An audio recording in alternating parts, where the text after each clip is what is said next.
टाठो बच्चों अस्सलाम वालेकुम वरहमतुल्लाह। 8वीं जमात हंद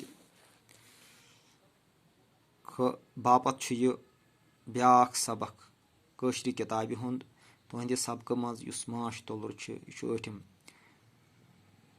अजुक सबक वंसी हिसाब कारकुन तुलरियन हंज कम वंस तो कम वंस अक पे 3 दह यम तुलरि कर अक पे 3 दोहन ताम खानन हंज सफाई तो पालिश कर अक पे 3 दोहन ताम 3 पे 6 दह जिट लारवा पेत्रावन 3 पे 6 दोहन ताम 6 पे 10 दोहन ताम लकट लारवा पेत्रावन 8 पे 12 दोहन ताम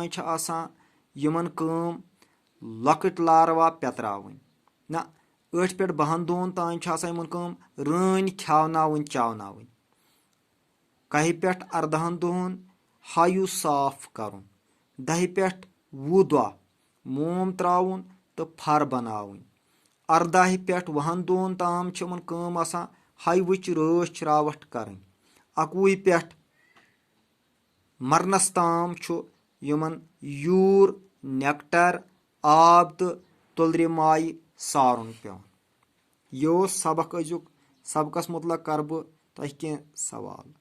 कारकुन तुलरि कर खानन हंज सफाई तो पालिश करान। कारकुन तुलरि अक पे 3 दोहन तान खानन हंज सफाई तो पालिश करान। नंबर 2 सवाल रन कर खेवनावन तो चावनावन। 18 पे 22 दोहन ताम तम हंज वंस मज रन खेवनावन चावनावन यवान। जिट लारवा कर पेत्रावन पेवान 3 पे 6 दोहन ताम जिट लारवा पेवान पेत्रावन।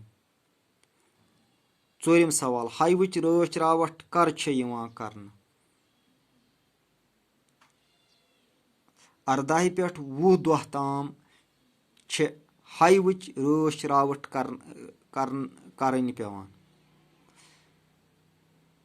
21 दह पे मरनस ताम कुस काम कारकुन तुलरि करान। 21 दह पे मरनस ताम कारकुन तुलरि यूर नेक्टर आब तो तुलरि माय सारनच काम करान। यह अजुक सबक। उम्मीद कि तुह दियो घर ते वार पट किताबन नजर तो माजिद बरियो लोल युथ तुह बाकी सबक बकियन किताबन हुंद इल्म ते आराम सान आसाइश सान समझी। वसलम।